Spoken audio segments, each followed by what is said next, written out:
Oi pessoal, boa tarde, boa semana a todos. Hoje a gente vai falar sobre um tema que eu gosto bastante, que são os question tags. Adoro ensinar question tags porque são bem simples, bem legais e bem fáceis de entender.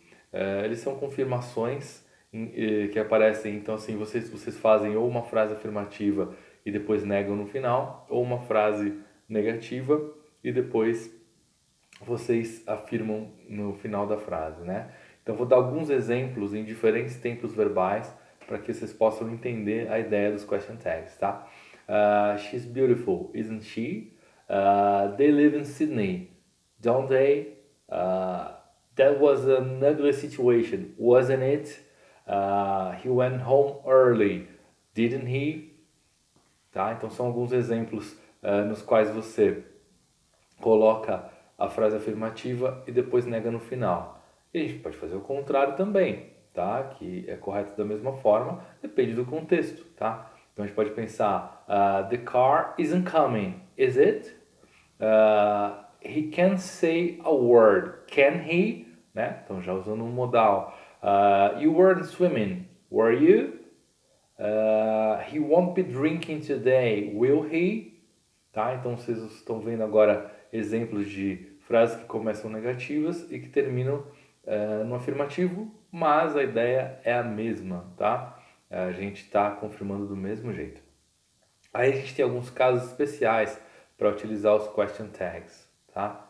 E vocês vão perceber que sempre você vai estruturar os question tags de acordo com o tempo verbal que você está usando, né? Seja no presente, no passado, present perfect, past perfect, future will, future will going to.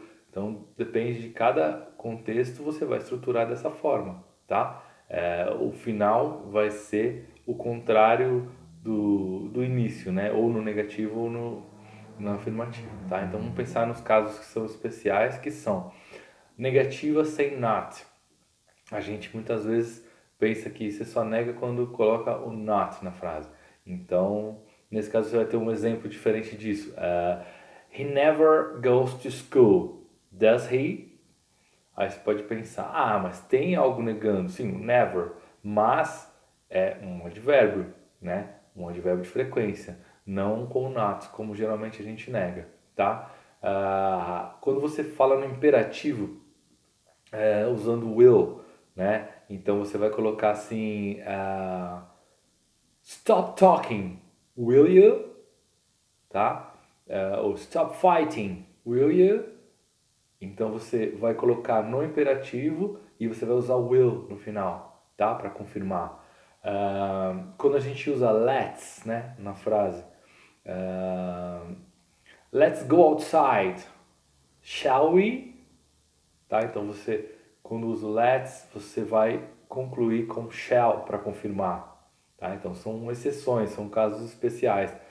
Usando must, a gente pode ter duas respostas, tá? Então, he must go home, mustn't he? Mas, primeiro, a forma contraída de must, né? Que poderia ser must not, mas nesse caso a gente usa mustn't, que é mais fácil, tá? Segundo, qual que é a resposta para isso? Se for afirmativa, yes, he must. Se for negativa, aí tem uma resposta curiosa, que é no, he needn't, tá? Então você vai usar esse negativo com need not, que é needn't, porque não é necessário, tá bom? E o must você sabe que é um modal que, nesse caso, mostra uma obrigação, né? Uma ideia de obrigação, tá? E por último, que eu mais gosto, quando você usa o I am, né? E você nega de uma forma diferente, tá? Você coloca, por exemplo, I am busy today. Aí você vai negar no final com aren't I, tá? Então, não tem uma outra forma de você fazer isso por causa da contração do are, né? Então, para você fazer isso, você vai colocar aren't I, tá? Porque você não vai ter como colocar o I am not de forma contraída nessa frase, a não ser que seja muito informal, e aí também não é uma coisa correta gramaticalmente. Então, a gente coloca I am no começo e confirma com a negação aren't I, tá bom? Essa foi uma ideia geral sobre o question tag, então sempre é uma ideia de confirmação, tá? Qualquer dúvida que vocês tenham, podem me perguntar, mandem e-mail, mandem mensagem e eu terei o maior prazer em responder, ok? Então, uma boa semana a todos e até semana que vem.